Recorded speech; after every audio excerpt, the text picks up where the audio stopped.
Ladies and gentlemen, boys and girls, children of all ages, the Facebook group, The New Brew, proudly brings to you the Wrestling with the Remote podcast.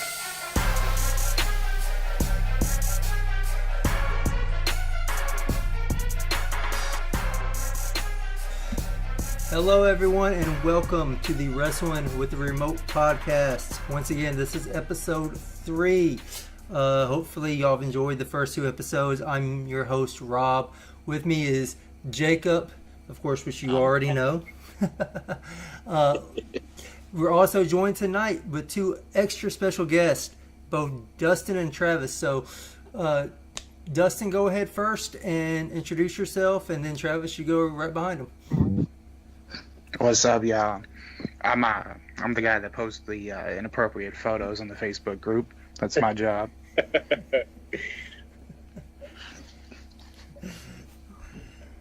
All right, Travis. Travis, been a wrestling fan as long as I can remember. I've been in New Brew day 1, and I'm ready to get this podcast rolling. Good stuff all the way around. So today's, or tonight's, or whenever you're listening to its podcast, is actually going to be a little bit different. We're only going to talk about a few different things because, one, it's been a really slow news week for wrestling, and 2, we're actually going to do, since we have 4 people, including myself, we're actually going to do a roundtable, pretty much live mock draft, if you will, of we're going to have 5 male wrestlers, 5 female wrestlers, and 2 tag teams that we're going to draft into our respective fantasy promotions. And we're going to go in and we're also going to see why, we're going to talk about why we did our picks. So, but before we do that, which is going to be at the end of the show, there is a couple of newsworthy things that have came out. The first one that we're going to talk about is the Auska situation. It was a fake leak, but it does need some attention because I think we kind of need to talk about it. So the report that came out to be false was that she had walked out on Tuesday's showing of SmackDown. Of course, it came out later that it was fake. But what are y'all's thoughts about it?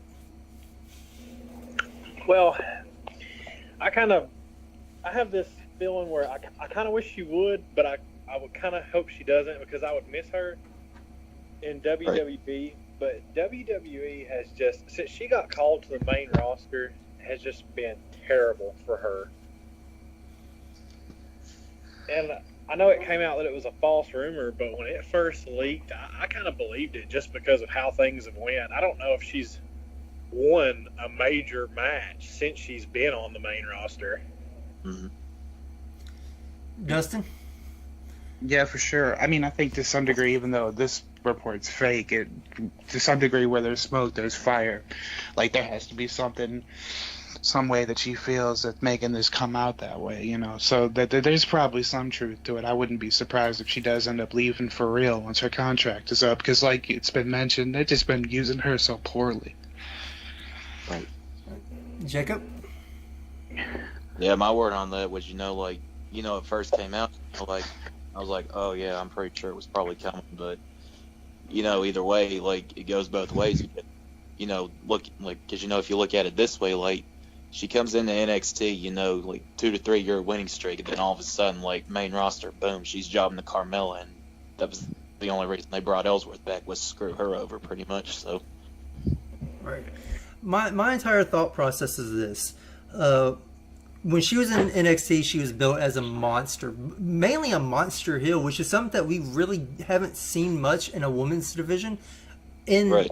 Under the WWE banner, whether it's NXT roster, Raw roster, or SmackDown roster, sure, you've had people here and there like Chyna, but for the most part, though, she had a dominant run in NXT. When she caught up, everyone thought that she was going to have a dominant run in on the main roster. And then that first match that she lost, which was at WrestleMania, if you look at it, you had both Nakamura and Auska both win their respective Royal Rumbles, both from Japan, both pretty much, if I'm not mistaken, from around the New Japan Pro Wrestling scene.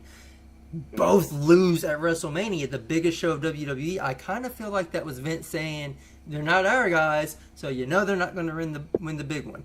And then from that point forward, just Auska's just went downhill. She hasn't won a pay-per-view event match that I can remember. She's won some squash matches, but at the same time, they booked themselves in a corner with her by giving her such a huge winning streak.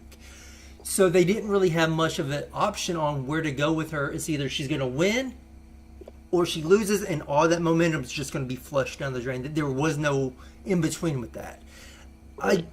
Her walking out it wouldn't surprise me, but I don't see her as someone that's just going to walk out. She seems happy. She seems like she enjoys what she does. I didn't think she would walk out on it. So yeah, I mean, she's probably getting paid pretty well, and that kind of mends a lot of things. Yeah, a lot of things. So, all right. So our next real brief topic conversation, if you will, is for anyone that's a casual fan of wrestling, such as myself. You've had to have heard about the outside promotions such as Ring of Honor, New Japan Wrestling, and even TNA Impact, if not, and Lucha Underground. So that being said, when the wrestling promotions back in the 80s, 70s, and 60s and everything like that was starting off, you had the NWA, which was the National Wrestling Alliance, and pretty much territories.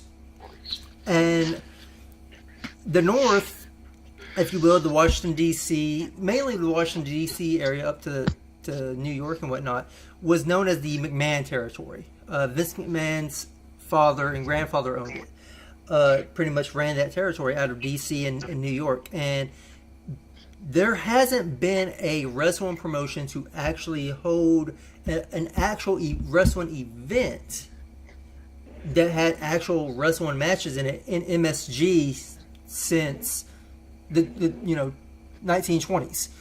WWE has held that since then, or McMahon has held that since then. So news came out that, of course, earlier this year, Cody Rhodes and the Young Bucks, the Bullet Club, is holding their huge all-in event in September, less than a month away. And Dave Meltzer was asked beforehand if any wrestling company besides WWE could sell out a 10,000 seat arena, and he said no. Cody says challenge accepted. They sold out in Chicago a 10,000 seat arena in less than 30 minutes. Wow. Yeah. So earlier last month, I believe it was, Ring of Honor announced that, hey, they're going to try to go into Madison Square Garden and hold an event on WrestleMania weekend. And if you're not familiar, the next WrestleMania is being held at the Barclays Center right there. If not, maybe not the Barclays Center, but in that area, MetLife maybe. Whatever is the big arena or the big stadium in that area. But it's in the New York area. I believe the Barclays Center is where NXT and the Hall of Fame is being done at.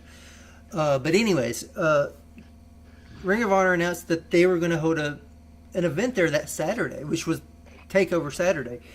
And even Madison Square Garden said, yeah, sure, we're having that, and then one call from WWE, not from Vince, but from another company or from another person in that company, made a call to Madison Square Garden, and that list and MSG pulled out. New Japan has sided with Ring of Honor, and of course, Ring of Honor has a huge financial backing from the Sinclair Media Group, which is huge money behind them, and they pretty much threatened Madison Square Garden with legal problems. And MSG hasn't been happy with Vince McMahon because he hasn't really held a show there besides house shows in years. And it came out that they sold about 60% just in pre-sale. Mind you, just pre-sale. New Japan and Ring of Honor came together to hold the G1 special that Saturday at MSG Takeover Saturday, that WrestleMania weekend, and have sold over 60% of that 1,500 seat arena, which is huge. They're expected to make a $1 million gate, $1 million gate, which no one has done that hasn't been promoted by Vince McMahon. What are y'all's thoughts on that? Well, I think it's great. I think, no matter how you feel about WWE, love it, love-hate relationship with it, I think that WWE and Vince kind of need a kick in the nuts here to, they've kind of grown complacent in a lot of areas, I think it's pretty fair to say. And I think this is great for the industry, for the athletes, especially for the fans, because New Japan Ring of Honor is great wrestling. And, I'm happy for those guys. I think it's great all the way. I think hopefully it might push WWE, to maybe be a little bit more competitive. Dustin, your thoughts? Yeah, for sure. I totally agree with that. It's kind of the pettiness of big business, I guess, on WWE's behalf, because it's kind of like a child. They have a toy, then they get a bigger and better toy. Like being able to actually hold a show at MetLife Stadium or whatever, but then they don't want anyone else playing with their toy, because they always talk about how Madison Square Garden's supposed to be like the mecca of quote-unquote sports entertainment. But that's the only time that a pullout is actually bad, what's been going on right now, but hopefully they can rectify that situation and have the show at Madison Square Garden, because there's definitely going to be the people there that want to see an alternative, and there's going to be a lot of fans there that weekend, so hopefully they can get something happening on that end. Jacob?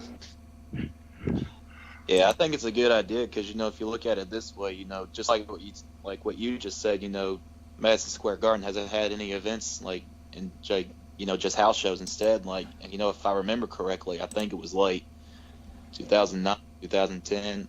I don't remember the last WWE had been over at Madison Square Garden, but just like what you all were saying, if you look at it this way, it's also a good chance, for promotions like Ring of Honor and Impact and New Japan, just to go out and I don't know where that'll learn from, but excuse me for that, but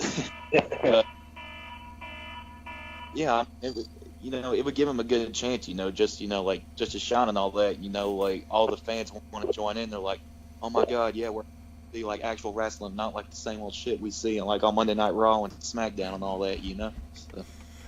My take is that competition is good. We saw awesome stuff in the mid to late 90s with ECW, WCW, ECW, and WWF at the time, which made each product have to step their game up to get to that next level, so they could overcome the ratings war. Sadly, ECW was the first one to fall, and then WCW, and the last one was WWF, who would rename themselves WWE. Right. I the only thing I could see this doing is, Vince McMahon needs to. We all understand that Vince McMahon's old, and I don't think he's.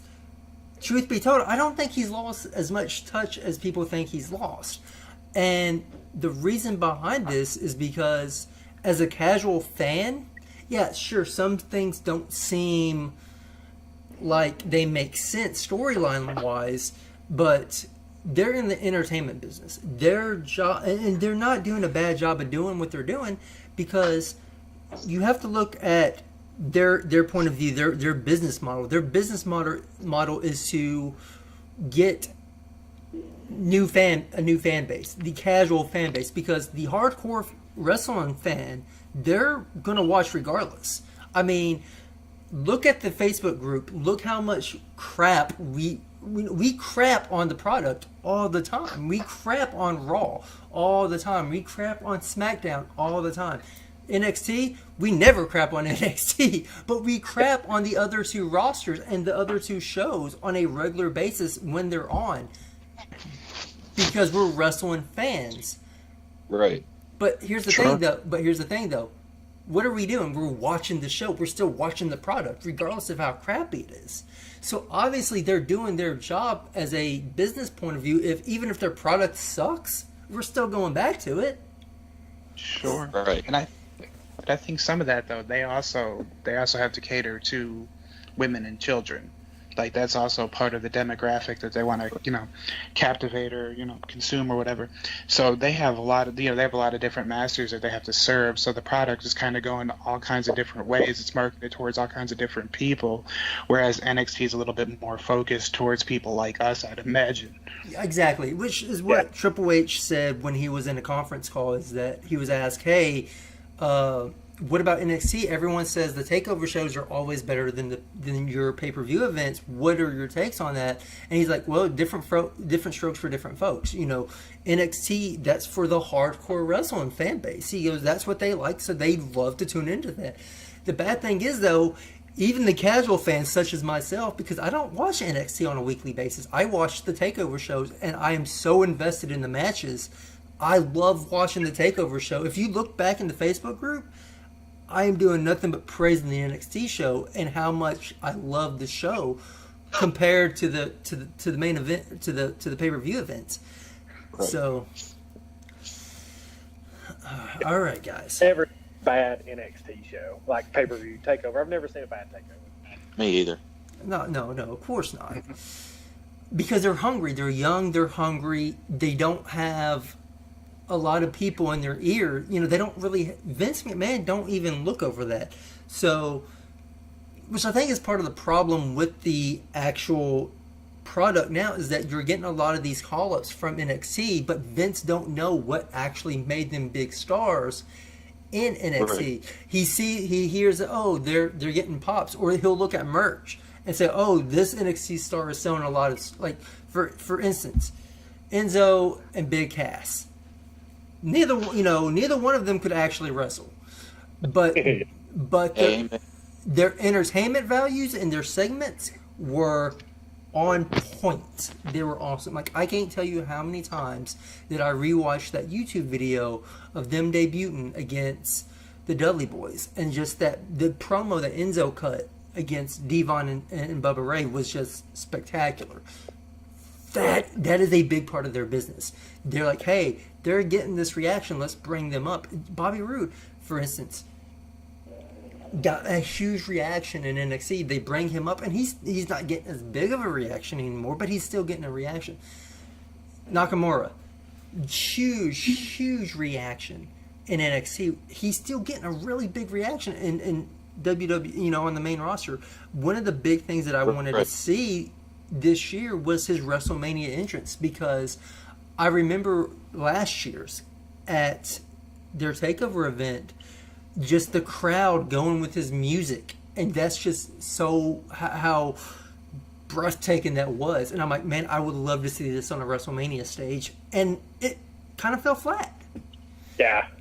The thing about Nakamura, and it was really a godsend for us and for him, was his heel turn. And I did not think it would be as good as it's been, but his heel turn has been great for me. I loved it. I did too. Like, that was basically a turning point in his career, because he comes on the main roster, and like, of course, everybody's like, oh, let's just hum along his tune, stuff like that. But like, like what were we saying? Like, like right after the Royal Rumble, or like right after he debuted and all that, all he was getting was just like, bland matches, like with Dolph Ziggler, and just, squash match jobbers and all that, stuff like that. But like, well, of course, Royal Rumble comes, everybody wants him to win the Royal Rumble, because, of course, you had John Cena and Roman Reigns in the match, and nobody wanted them to go back to main event at WrestleMania. But, we saw where that happened. But, like, I'll admit, like, as soon as he wins the Royal Rumble, it's like, oh, I choose AJ Styles. And like, I was looking forward to that match, to be honest, because I don't know if you guys remember their big match in New Japan Pro Wrestling, like 5-star match. Oh, yeah, like 60-minute match, basically. Yeah, something like that, whatever it was. And, I hope we get that again, but, I mean, it didn't really turn out the way it was, and, I'll admit, I was disappointed in that, and, like, And yeah, I was shocked when Nakamura turned, but I thought to myself, hey, this could be good for him because look at Alexa Bliss, Neville, the Usos, they were like stale faces and all that, and this heel turn basically skyrocketed their careers pretty much. So, all right, guys, it's time for the big one. So here we go, guys. For those who don't know the rules, we're gonna pick 5 men first, then 5 women, then 2 tag teams. So 20 picks for men, then the 20 picks for women, and then the I guess the 8 picks for men or for the tag team. So I asked the guys beforehand to give me to have everything wrote down, have what they wanted their roster to be, as well as a promotion name. So, Jacob, since you got first dibs on the draft pick, and the way that I picked out who was a draft, I gave everyone a number. I went into Google. I pulled up a random number generator and just pressed the button until we got who we wanted, or until the numbers pops up right, and then we just went that way. So, Jacob, what is your promotion's name, and what's it about? I didn't really have time to come up with a promotion name. Just like, oh, this is good. The only thing I was, either like championship wrestling or championship wrestling. Hell, we can't have just a bunch of famous stuff, like what Roman Reigns, man roster does. What the heck am I saying? I'm sorry. All right. My turn. So, pretty much, I was going with a old promotion I actually used to run, an old backyard wrestling promotion. It was called the AWF, the All Wrestling Federation, and pretty much we were trying to be like ECW back in the day, but more of an entertainment style as far as WWE. Whereas, the rules doesn't really matter, but we're not going to go out there and try to kill each other at the same time also. So, all right, Dustin? Yeah. Okay, so for my promotion name, I've decided to go with Fame and Glory. And if you pay attention, those letters, the first letters do in fact spell out an acronym. I won't say it, but I think the more... All right. Travis, go. My promotion is going to be called Independent Wrestling Alliance, IWA. Just rolls off the tongue. I'm a huge fan of the independent scene, and that's pretty much where that came from. All right. So the rules are they have to be active wrestlers. There is one person that I kind of let slide in, especially in my pick. I'm not going to say who it is. They aren't active, but they hold a title. But I'm going to go ahead and say right now, Brock Lesnar is not in my list at all. Brock Lesnar, I believe, is a part-timer, so he's out. Thank God. I'm sorry, but I don't feel like he's an active wrestler. Even though he holds an active title, I don't think he's an active wrestler. So they had to be full-time-ish with, because of the independents, their schedules could be a little less dates or whatnot. So that's the reason why I'm putting the ish at the end. They have to be active for the most, that's the big thing, is that they have to be active. It doesn't matter where they come from. They could come from WWE. They could come from Ring of Honor, Impact, New Japan, the independent scene, local independence wise or anything of that nature. I'm going to try to make it to where you have 2 minutes to make your pick. So I hope you have your list and have a way to edit your list as such. So, Jacob, you go first. Yeah. So you're first guy. All right. Yeah, I know all 3 of you are going to kill me for saying him first, but if I had to make one choice first, I would have to choose Cody Rhodes. All right, so Cody Rhodes is off of the list. So, So, my first pick, and I know you already probably know, because I want to. So, why did you pick Cody Rhodes, Jacob, real fast? Well, the thing is, like I've been watching him, like with the current, American Nightmare gimmick and all that. And, I thought to myself, he should have had that gimmick, while he was still active on the main roster at WWE. But instead, we got the Stardust gimmick, and of course, he's been saying he's been wanting to try to get rid of that for months and just go back to being Cody Rhodes, and of course they wouldn't do that. And I've just been impressed with the way Cody Rhodes has been active with this American Nightmare gimmick and all that. Kind of the whole mirror reflection to the American Dream, Dusty Rhodes' dad, of course. So, all right.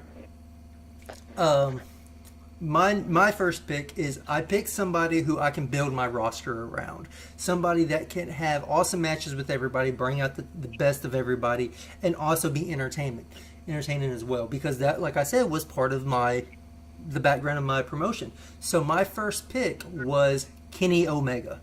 Oh, nice. So, of course, I kind of saw that coming. So, Kenny. All right, Dustin, go ahead. All right. So I would say that maybe some of these are going to be reaches, but I think they all work out at the end. So I'm going to go ahead and I'm going to go with somebody who is a personal favorite of mine. I'm going with Pentagon. Oh, okay. all right. Any reason behind that pick, just besides them being a favorite of yours? I mean, there's a certain it factor I think that he has to be able to kind of. He still is working on his English, but to be able to not even have a fully capable speaking English like me, who apparently flubbed that sentence, but to be able to captivate the crowds without even being able to completely speak full English. I mean, there's something to that. There's certain charisma that comes with that. Right. All right. Travis, your go. Well, number one on my list, speaking of lists, Oh. I have to go with someone who I feel is versatile, face, heel, it doesn't matter, and that is Chris Jericho. Okay. I hate you. All right, so let me go ahead and put it. That was the one person that I included on my list that's not really an active wrestler, but he holds a title in New Japan. He's considered active in New Japan. So he was the only part-timer I really considered into the whole mix. So Right. all right, so there's your first pick. So now we're on to round two. So Travis, you get to go, and we're going to go backwards. So Travis, here's your second pick. Well, I have to go with someone who can basically carry anybody to a 5-star match. So IWA will be known as the house that AJ Styles built. Nice, Good. nice. All right. So, Dustin? All right. So on this one, if we're actually running a promotion here, we're going to need some type of visibility. We're going to need somebody who has a certain reach, who can be able to, go out, promote the company, do television interviews and whatever, put the promotion on the map, as it were. So with that said, like I said before, we're going with some reaches here. So for my second pick, I'm going with The Miz. Oh, I didn't even have him into my pick until you started talking about. I'm like, you know what? He's either going with The Miz or I'm putting The Miz now to get him later. But good job. All right, so talking about 5-star matches, talking about building your promotion around somebody and doing the promotion thing, AWF, All Wrestling Federation, I gotta have Mr. Wrestling himself, Johnny Gargano. Good one. So Yeah. I figure he can build. When Omega might be down, he can help build up the roster. I can build stuff off him. So. Right. All right. So for my next pick, Insane Championship Wrestling, it needs a guy who's got a bunch of charisma, a bunch of can develop a bunch of characters like all in one. or maybe not all in one, but like at so many different shows. So for this one, like I'm not gonna call him by his name in WWE, but by his indie name, Prince Devitt. Oh, Finn Balor. Okay, okay. I had him on there, but yeah, good job, good job. So you get to go to round 3 as well. You get to start off at round 3. So. All right, for round 3, the next one, I need a guy who can play a badass heel and a guy who can play like more of like a Stone Cold Steve Austin anti-hero babyface style and all that. And so for this one, I'm choosing Kevin Steen, alias Kevin. Oh, Mr. KO. You know what? I actually didn't have him in my list. He kind of actually slipped my mind. I was targeting him. Right. All right. So going down that route, though, you need someone that's versatile. You need someone that can do both babyface and heel roles. Someone that can do it all. Good on the mic. Do stuff of that nature. So I'm gonna go with Seth Rollins. I mean, he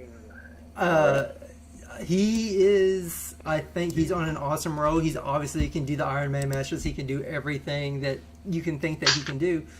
I feel like he is. He's going to be a better asset to have him on my roster than any of y'all. So he can easily be the face of a company. Yeah. So, Dustin.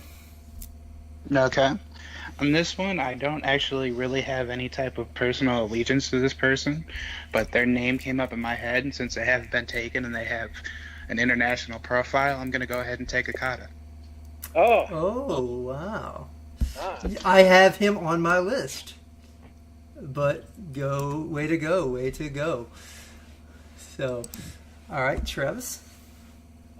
With this pick, I have to go with one of my favorites right now. Just dripping with charisma. And I personally think that he is the absolute future. And that is the Velveteen Dream. Yeah. Nice. I had him as well, too. Y'all are taking a bunch of my people on my list. So, all right. Travis, you start us with round 4. I wasn't really planning on poaching NXT this much, but this is how it's turning out. Because I feel like he is the best heel probably on the roster. Arguably, maybe Miz, something like that. But I'm going Champion. Tommaso. Yeah, good choice. All right, Dustin? Yes. Okay, so since we're going heels and we're going with personal favorite heels on this one, I am going to go ahead and take Sami Callihan. Oh, all right. Nice. I didn't have him on my list, but nice though. So, all right, my turn. So, we're going to go heels. And the funny thing is, the next person on my list just happens to be one of the best heels that we've seen in WWE in quite a while. I would even go as far as saying, if you take out Braun Strowman's heel run, he is the closest thing that we've had to a true badass heel since Triple H. Samoa Joe. Nice. I've been a fan. I hate chicken shit heels. I can't stand those type of heels. I love heels that don't back down, and you boo them because they are such a badass. They are better than you in every way, and they can do crap that you can't do. So you boo them for that reason, and they shove it in your face. yeah. All right. So Jacob. All right, this next one, like I've been seeing this kid for a while, and like, of course, when I first saw this kid, he had it all, he was more a fighter, like a, and I don't know how to say it, but he was more like the strong style fighter type thing, and when I first saw his match and his finisher and all that, I thought to myself, this kid is going to be a huge international star, and once he makes it to the main roster, he's going to be like maybe future champion, but definitely a future amazing mid-card champion. So with this one, I'm choosing Pete Dunne. Oh, I have him. Good job. All right, so that rounds up round 4. So final picks, guys. Round 5. All right, for this one, I haven't really had enough time to think about this one, but I've been seeing this guy. He's been pretty amazing and in a way pretty dirty in some tactics. So for this one, I have to choose Joey Ryan. Nice. I'll Joey Ryan. All right. So I actually have. There's quite a few still left in my list, and my next person, I'm really debating if I really want to take this guy because he's an all-around great guy. I don't think his promo skills is that great, so I don't think I'm going to pick him for that. But the guy that I kind of really want to pick, he don't have any promo skills at all either. But I think he's more versatile, and he'll have better matches with other people. I'm going to go kind of across the pond like Jacob did. I'm going to go with Will Ospreay. Ooh, that's a good. So it gives me some of that international flavor that I'm kind of missing in some of my other picks. So, right. All right, Dustin. No, all right. Since we've gone kind of heel heavy so far on my list, I'm gonna go with somebody who is a face but is actually a viable face. Somebody who has a bit of a different style in the way that they are. And I'm going to go ahead and make the first Ring of Honor pick. I'm going to go with Dalton Castle. Nice. Nice. Well, I mean, Real Ospreay, that's where I picked him from. Was I knew he was in New Japan, but he's also under Ring of Honor contract as well. The funny thing is, when I was going back and forth and looking at the two rosters, to pick, because I didn't want to just pick all WWE guys. I wanted to pick guys from different rosters from all around the world. And New Japan and Ring of Honor actually share a lot of the same roster members. So, all right. So, Dustin, not Dustin. I'm sorry, Travis. Go ahead and end it all out for us. I'll end it out since we're going a little bit of international flavor here. Cover me in sriracha and call me an enchilada because I'm picking Cien Almas. Oh, nice. I was debating on putting him into my list as well, but I eventually didn't. I kind of ruled him out. So, wow, nice. All right, so there's our list for the men. Real fast, guys. Is there anybody that was on your list that you didn't pick, but you kind of had them as backups? Yeah, I had a couple. Like one of them was I first had Monty Scrawl as one, and then another I had Zach Spree Jr. as another backup. So, all right, I had Marty Scrawl as well. So, yeah. So Dustin, you have any backups? Yeah, just a couple of people who I like, and then I just decided kind of not to go that way. I'm a really big fan of Johnny Mundo. That's who I had. That was the guy that I was debating on if I wanted to take him, but I took Will Ospreay instead of him. Johnny Impact, right. Yeah. And I also really like him, and I really think he could be a really good singles star, but I didn't want to do it just for the sake of not being a jerk. But I was strongly considering for the 5th pick going with Big E. Oh. All right. For me, I had, Johnny Impact. I actually had Evan Bourne, Matt Sydal, actually. Ricochet was in there. And I even had some old school people. I had Christopher Daniels and Frankie Kazarian in there. So great choices. So anyone else had any other backups that they want to talk about?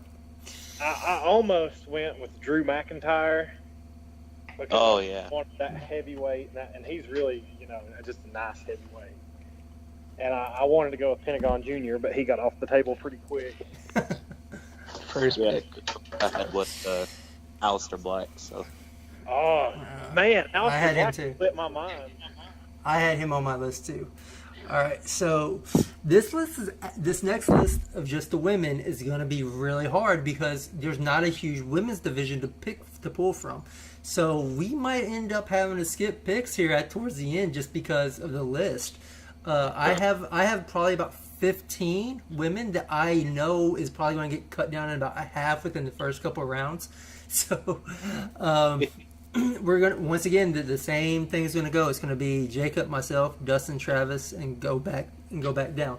So Jacob, go ahead. For this one, yeah, this was mainly my first pick, and of course I'm not gonna call her by her WWE name because she got screwed over big time in WWE. Like no matter how hard she tried, and also was mainly one of the first few people to actually made the whole women's division, started the whole women's revolution pretty much. So my first pick, I'm choosing Tennille Dashwood, alias Emma. Nice. Good. Nice. Good. All right. So my first one, I'm not going to go with who I have picked first, but I'm going to pick this other person because I know she's going to come off the table really, really fast because she's so good, and I've always been impressed by her since I've seen her back in NXT. Amber Moon. Oh, yes. So I feel like, once again, I want to pick people at the top of my, I want to put people at the top of my list that I can build my roster up and can help build up other wrestlers around them. So, and I think Amber Moon, while she's still green, she has great matches, and I believe that she's just going to get better, and she's going to be able to bring everyone else around her better as well. So, I agree. All right. So, Dustin? Yes. Okay, so like you were talking about building around people, I'm going to go ahead and do that with somebody who is still really young. She's only like 21 or 22 from what I understand. So with that being said, she has so much potential in my opinion. So I'm going to go ahead with my number one pick. I'm going to stick to the trend of picking personal favorites at number one. I'm going Tessa Blanchard. Ooh, nice. One. All right. So, Travis. I did not think she would be available at this point, and you all know who I'm about to say. Alexa Bliss. Wow. Surprisingly, she was not in my list. And here's the reason why she wasn't in my list. We had this discussion earlier in the group about somebody had said something where they think the all-women pay-per-view is going to be like a botchamania fest. And I kind of feel like she might contribute to that because she don't like to take bumps. Every time I watch one of her matches, it's kind of hard because she don't want to get hit. She don't want to hit the ground, hit the mat. She kind of don't like to take bumps. So I didn't really kind of want to bring her into my fold. I want women that's not too scared to take a bump. So I don't want to take bumps It's usually kind of hard when I watch her matches too. So, all right, Travis, go ahead with your second round pick. My second round, and surprisingly, she's kind of had a history of botching too, but I'm taking her on the contingency that she will absolutely be a heel, and that is Charlotte Flair. Yeah. Yeah. I didn't have her picked also because I kind of figured she'd be one of the first ones out. But at the same time, I kind of don't want to... I don't think she has decent matches, but I don't think they're awesome matches. I think that they've built a lot around her because of who her dad is. So, Yeah. Right. So, all right, Dustin? Yes. Okay. So just to make sure, who is it that you picked first? I'm sorry. Who did I pick first? Yes. I picked Amber Moon. Okay, yes. Okay, I just want to make sure. So with that being said, we're talking about people who were surprised are still on the board. As it were, I'm going to go ahead and make a modification based on who I was originally going to pick for the second round, but I'm going to go ahead and pick Auska. Good. I actually had her a little bit lower down on my list because I kind of figured she'd be taken by now, but that's nice. So, all right. This is actually this is kind of a personal favorite of mine. You're gonna be like, wow, this is like really way out of left field. This is like, what the hell is he thinking? But I do this because I want to bring some sort of back into my roster, to my division. Madison Rayne. Oh, nice, solid pick.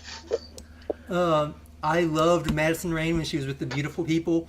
Her and Velvet Sky. Back when they had, Mr. Ass, back when he was known as Kip, back in TNA. I loved everything that they did. I just absolutely loved it, and I kind of wanted that credibility into my division. So, all right, Jacob. All right, this one is she's one of my personal favorites on the current WWE roster, and of course her NXT days were the glory days, but ever since she came up to the main roster, it's been like screwed over after screwed over after screwed over, and like, so of course I'm gonna give this one a chance because she's still young and has so much potential and all that, and make a badass heel. So I'm choosing Sasha Banks. Great pick. Nice. That was actually going to be my next pick. So, all right, guys, that's round 2. We're on round 3, so let's keep it going. Travis, Nice. I'm sorry, Jacob. Yeah, I really hadn't. I didn't really think about much women like with the picks and all that, and most of you guys pick a lot of my picks anyway. But if I had to pick one, like this, is definitely like I've been watching some of her indie matches and all, and I've been pretty impressed. And had a little brief stint with NXT, but only worked house shows, so we never really got to see her full potential. But for this one, I'm choosing Kimberly.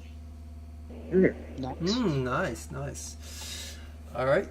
So we're talking about just kind of like last round. We was like, I think, what was it, round 3? We were doing badass heels, and then round 4 we was doing like international flavors, if you will. So let's do a badass heel who I think isn't scared to take a bump. Well, correction, she's not a badass heel, but I kind of love how she was back in the day. She is old. She's in her 40s. She is still an active wrestler, but she's still really damn good, and she's not scared to take a bump. And I think she could be built as a monster heel if given the right chance. ODB. Oh yeah. Yeah, that's a good pick. So she was actually on the bottom of my list, but there's other people that I think I can give up for that. So, Dustin?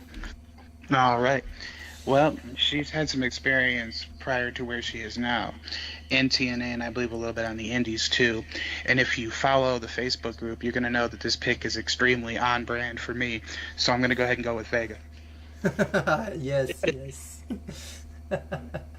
I actually didn't pick her because I didn't see her as a wrestler, more as a valet, so I kind of stayed away from her for that aspect. But I did have her in the back of my mind. Vega going on my team if no one picked her. Well, you know what, Travis? It's your pick. So why don't you go ahead and tell us who's on your team then? This pick is easily going to be probably the best wrestler on my female team, and I just love how devoted she is to her character. And talk about not afraid to take a bump. I'm going Nikki Cross. Oh, yeah. I had her. She was actually she was like one of my next couple of picks. All right, so that rounded out round 3. Round 4. Well, I didn't think she would be here, but since she is, I'm going Bailey. Oh, Nice. good pick. Good pick. I didn't have Bailey at all on my list because, truth be told, I don't know anything about her outside of NXT and WWE. I have not seen anything about her since, before that. I don't know if she can play a heel. I really don't. And I just see her as this all too loving babyface, and I don't think there's a lot of room for me to work with her with that. So, Right. that might be just my bad, but that's just how I see her. So, all right, Dustin? All right. Well, based on the last pick and based on this pick, you're going to start to realize a theme here, and we're not going to point that out, but it should be pretty obvious. It's Leaks. somebody who can work, and she can work, she can promo, she's pretty good, she's real tough. I'm going to go with Evilise from Lucha Underground. Oh, nice. Ooh, nice. All right, so number 4 for me, I am going to. This is a little bit hard because the next person I have, I don't really want to pick them, but I kind of have to though, just because of the way that I'm building my roster, and I don't see her as part-time. I just don't. Rowdy Ronda Rousey. I don't see her as a part-time wrestler because she is having matches at house shows. She is having matches on Raw. She is being there almost every week. And I can see she is so good in the ring yeah, she's rough, but I think she's like that on purpose. I think that's how they have her book, is to be rough, because she comes from an MMA background. Where, I mean, if you look at a couple of the other fighters in the women's division, they aren't as rough as she is, because I don't feel like that they portray that character like she does. So, Right. plus she does give some legitimacy to the division, like, hey, we have a legit MMA champion fighter with us. So that's kind of the reason why I had her. I had her a little bit lower on my list, but yeah. So, That's big. Right. all right, Jacob, round All right. us out. All right, for this one, I haven't really gave my to, but I've been seeing a few of her matches, and I've been pretty impressed. And being a big top indie star, so for this one, I'm choosing Toni Storm. Nice. All right, so that ended round 4, guys. We're on our last round for the women. Jacob. Of course, I got to go with this one. And of course, somebody already picked Johnny Wrestling, so I have to go with Mrs. Johnny Wrestling, Candice LeRae. I thought about taking her just because if I got him, I wanted the pair, but I kind of didn't. I didn't know anything about her, and I didn't have a lot of time to go back and look at some of her matches. But I didn't have time to look at her, so. Right. All right, so I actually have a huge chunk. I have 1, 2, 3, 4, 5, 6, 7, 8, 9, 10. I have 10 female wrestlers to pick from out of my list. So, someone that I picked, I'm picking this person simply because I think she can actually. She's versatile. She don't mind taking a bump. She don't mind working her ass off. Nia Jax. Nia Jax is a good pick. I think she can be a badass heel. She can go on par with OBD if I need her to. She could go on par with Ronda if I need her to. She could be the heel to anybody I want her to be. She could be the face towards anybody I want her to be. So I kind of feel like she's versatile in all those areas. So, and she don't have that bad of matches if she goes out there and she's given someone that she can work with who's not scared to be slung around. So, Dustin? Yep. Okay, so the thing about that I've kind of noticed about women's wrestling for the most part is that there's really not a lot of gimmicks. There's not a lot of characters. So I'm going to go ahead and pick somebody who actually has a character and who I don't know how much she's responsible for the stuff she's been doing, but I've been watching her a lot lately, and a lot of the things she's been doing has been really kind of captivating. I'm going to go ahead and go with, of Impact fame, I'm going with Sue Young. Nice. All right. Travis, finish us up. Round 5, last pick. When she first came in to WWE, I could not stand her. I thought she was generic and, whatever you want to say, I probably said, but I respect what she's done and how well she does. And I think she can pretty much beat up anybody I've picked before, and I want her and Nikki Cross to just fight forever, and that's Shayna Baszler. Oh, Nice. nice. I actually had her. When I was talking about MMA fighters, she was one of them that I was talking about. And she portrays a fighter, but she don't portray an MMA fighter like Ronda does, or, like some of the other ones do. She is actually really good, and I wanted her, but I had Ronda, so I didn't really want to pick her also. Yeah. So, all right, Travis, is there anybody that's on your backup list? Yeah, and I'm surprised I didn't pick her. I don't know why I didn't. I almost picked her when I picked Bayley, but Becky Lynch. I'm surprised no one picked her. I actually was going to put her on my list, but I figured she'd be one of the first women to go. Dustin, anyone on your backup list? Neither of them are on my list, but I will say that I find it kind of interesting that, to the best of my knowledge, unless something slipped my memory, nobody went with Charlotte or Natalia. In terms of somebody that I was actually fighting with to pick fifth, would be somebody with experience, would be Mickie James. So She can play heel, she can play a face, she's versatile. I think Charlotte was called because I think I remember making the comment that I didn't want, because I didn't see her as nothing more as just a name, nothing else. So I think she was called. Yeah.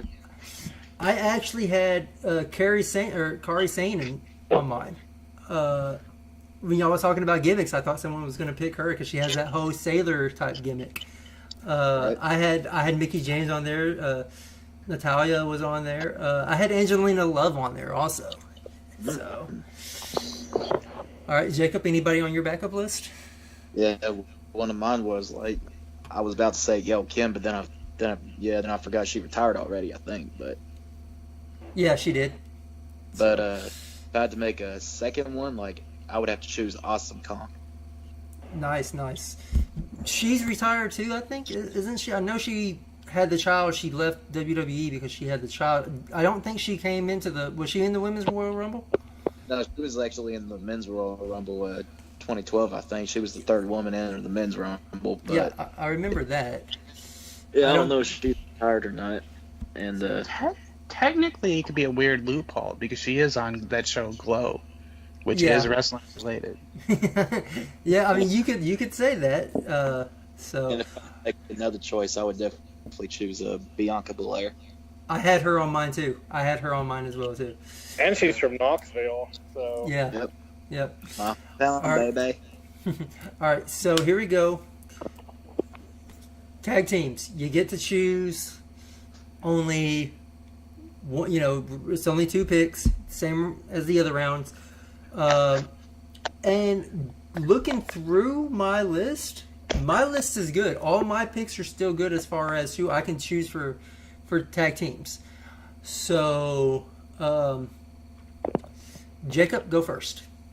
When I started watching Impact, like I saw this team, like they instantly became one of my favorite teams. Like, the pull off, heel run, with great heel tactics, and they can have an amazing babyface run, and then eventually have the other turn on the other, and then feud, whether it was for a world title or just feud by itself. So for my first pick, I would have to choose Beer Money Inc. I hate you. yeah. I had Beer Money Inc. as my second pick. I didn't think anybody would take them, but I hate you. But I kind of got scared when you went to TNA and you were talking about old school TNA. I'm like, crap, they're gonna pick my number 1 pick. So y'all can't see this, but I'm holding up my hand and I'm pointing to my hand because this is what they used to do. If you remember them from TNA, it's what they used to do. I'm picking Alex Shelley and Chris Sabin, Motor City Machine Guns. Yeah. Nice. So, all right, Dustin. I'm gonna go with them just based. They're not my favorite tag team, but based just sheer availability, and based on how popular they are, I'm going the Young Bucks. Oh, Pick, you bastard. That was a good pick. that was a good pick. I figured somebody had already picked them by now. I didn't pick them because I didn't have them in my list because of how hard that they have been known to be worked with, or people working with them. They don't seem easy to work with, so I kind of didn't want that in my locker room. So that's the reason why I didn't have them on my list at all. So, all right, Travis. Oh yeah, I'm gonna go. I feel like they're probably the best tag team in recent memory, and that's the Bar. Oh, nice. I didn't even think about them. Nice. The Bar. Well, go good. That's round 1. This is round 2. This is the final round, guys. So, Travis. I'm torn here, but I gotta go one way or the other. And since they became heel, I like them a lot, and I'm gonna go the Usos. Nice. I actually had the Usos as my next pick, but nice. All right, Dustin. All right. Now, I'm going with this one. I'm going based merely on potential because they're still pretty young and they're still really talented. And when TNA was brought up, I was starting to kind of sweat a little bit because I thought that might be where you were going with that. But with my last pick, I'm going with LAX of Santana and Ortiz of Impact fame. Screw you. That's a great pick. Now I had them in my list too. I I loved LAX. I loved LAX back from the start of TNA till now. LAX is awesome. They have great matches. They're just, and they're one of those teams that could either go a heel or face. I mean, just they could be booked almost any way. So Absolutely. all right. So here's my final pick. They kind of go along with the Young Bucks a little bit. I'm surprised nobody picked them, but at the same time, I'm also surprised that I get that they are still around. The Briscoe brothers, Jay and Mark Briscoe. I've not heard anything bad about them. Their work is great. It's solid in the ring. They got credibility behind them. I believe as singles, they can still do whatever they need to do as single stars. So I just feel like they would be perfect for my roster. So, Jacob, go ahead and end it. Yeah, I'm between these two, but after heavy thinking, like for this one, like the team I'm choosing them is because not only were they part of like one of the biggest stables that's currently named in wrestling history right now. So for this one, Gallows and Andrew. No, nice. Oh, it's nice. Good brothers. What would you call them though? Would you call them the Club? Would you call them the Bullet Club? Would you call them the Good Brothers? I mean, I gotta go old school with this because I have to go with Bullet Club for this one because they're like one of the biggest stables in pro wrestling to this day right now. Nice. The NWO of New Japan, pretty much. So. Nice. And of course, you got Balor on there anyway, so he could take control over that. Vince doesn't serve you with a cease and desist. You got at least 3 2-sweeters on your roster. All right. I don't have anyone on my tag team list left. My tag team list is actually completely blank. So, anybody on y'all's backup? I had AOP's still on there. Nice. I completely forgot about them. So yeah, I'm not gonna lie. I was gonna go for the second pick. I was gonna go with the Briscoes, but since I already have the Young Bucks, and Ring of Honor has done that match about 800 times now, I just don't want to see it again. Right. And I would say if we're going based on the people that we picked as reserves or backups, or the people that we had on our minds for that, I could, since I have the Miz on my roster and I as a backup have Morrison, we could bring them back. Dude, that's not bad. That's not a bad idea. Nobody picked the B team. I should have. Yeah. I noticed. I was kind of debating if the New Day could be considered a tag team because of the 3-man rule. So right. I didn't put them in because of that. I even though I didn't make that rule available for everybody, I kind of had that in the back of my mind. So, all right, guys, it has been a little bit over an hour. This has been great. So, I had planned on ending this with some quick fires. And so, I'm actually going to ask one question per each one of you. And just give me a quick thought on the question. So, I'm going to go ahead and go with the list that I have for the draft. So, Jacob. Mm-hmm. Real fast. Ronda Rousey. How do you feel like she's been booked? I don't know. I'm kind of having my mixed thoughts on that because what I was, telling you recently was, how are they doing this? Because they've only had her come just make Raw appearances and only come over to make her WrestleMania debut and then her. But don't get me wrong, because I've been impressed with her WrestleMania match. But the one thing I didn't like was, she automatically had one match, and then all of a sudden, boom, she's next in line for the title shot. And I kind of had my feelings, what if this happened again? What if we end up getting another part-time wrestler, but not only just a part-timer, but one who's basically had history with MMA and all that stuff. So I'm still kind of iffy about it, but I guess I'll just have to see what happens next. All right. So, Dustin, you're going to be next. All right. Same question? No. Everyone's going to get different questions. Who attacked Aleister Black? What's your thoughts on who attacked Aleister Black? I think Rikishi did it for The Rock.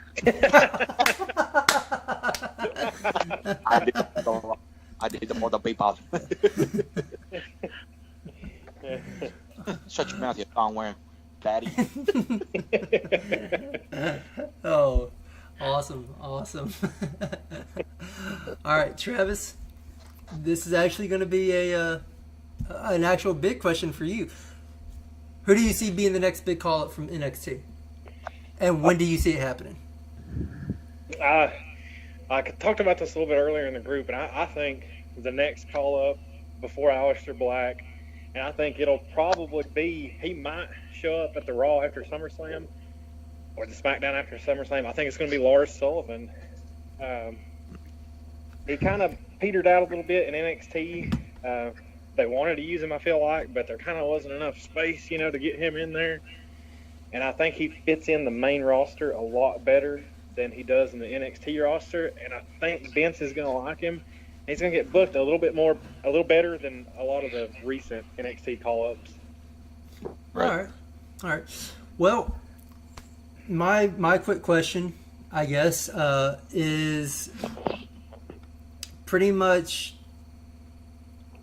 what my thoughts on how long the greatest SummerSlam is going to be. And I'm taking these questions from the Facebook group. Actually, there's questions from the post that I made earlier, and this was from Andy Cross. He asked how long until the greatest SummerSlam, and I'm guessing he was, that's funny in its own right, but I'm going to kind of revise the question. I think SummerSlam is going to be like 5 hours long. Kickoff for pre-show, and then the actual event. I think it's going to be a really long event. I think they're all going that way now, and I don't agree with it. I think that's just too much wrestling. I mean, you got Raw, that's 3 hours. You have SmackDown, that's 2 hours. NXT, that's an hour. 205 Live, that's an hour, and that's not including if they come out with a table for 3 or a, Finn Balor 24, Kurt Angle 24, something like that going along, or the Walk with Elias documentary. So I don't think that a long pay-per-view event is needed, but I'm going 5 hours, 4.5, 5 hours. So right, yeah. All right, guys. Guys, I want to thank my guest, of course, Jacob, Dustin, and Travis for joining me today. Once again, come find us on the New Brood on Facebook. It is a closed group, so you have to answer a couple of questions. Our moderators have to approve you to get in. We are a bit of a rowdy group, but once you get in there, you get to know us. It's awesome. We are an awesome group. We do talk more about things other than just wrestling. It's mainly wrestling, but I post some Let's Play videos, and I also post some Twitch videos on the group. So we are a group of everything. So once again, that's the New Brood. Come look for us on Facebook. So for Jacob, Dustin, Travis, and myself, Rob, and from everybody from the New Brood, this is Wrestling with the Remote. Thank you, and join us next week as we have our SummerSlam predictions. Thank you.